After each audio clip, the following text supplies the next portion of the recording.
Mina pink কালারটা দে তো। এবার ডান হাতে ব্লু কালারটা দে।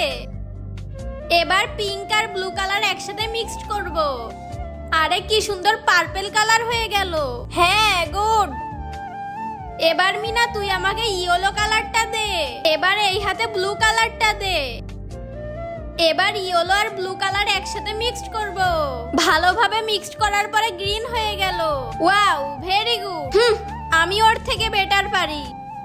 এবার তোমরা সবাই আইসক্রিম তৈরি করে দেখাও। কি আইসক্রিম? এটা তো আমরা পারবো। আরে আমার সবগুলো কালারই তো নিয়ে নিল, তাহলে আমি কি করব? তুই ডাব্বা খা। এখন আমার আইসক্রিম কিভাবে বানাবো? তার আগে আজকে দেখবো তুমি এই মন্দিরের ঘরটিকে ভালোবাসো নাকি আল্লাহর ঘরটিকে। যদি আল্লাহর এই ঘরটিকে মন থেকে ভালোবেসে থাকো তাহলে এই ভিডিওটিতে লাইক করে চ্যানেলটি সাবস্ক্রাইব করে দাও। আর যদি এই মন্দিরের ঘরটিকে ভালোবাসো তাহলে লাইক সাবস্ক্রাইব কিছুই করতে হবে না, আর কমেন্টে লিখে দাও আই লাভ আল্লাহ। আরে আইডিয়া, এখন এই ক্লে মাটি দিয়েই আমি আইসক্রিম বানিয়ে দেখাবো। মিনার থেকে আমাদের আইসক্রিমটাই সুন্দর হবে। তোমাদের হাতে সময় কম, তাড়াতাড়ি বানাও। আরে সময় তো শেষ হয়ে যাচ্ছে।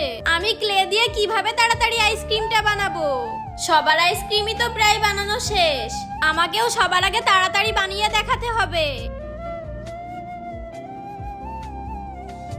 স্যার আমার আইসক্রিমটা কমপ্লিট হয়েছে।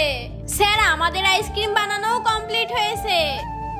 আচ্ছা বুঝছি। বিপাশা তুমি ফার্স্ট হয়েছো। ইয়ে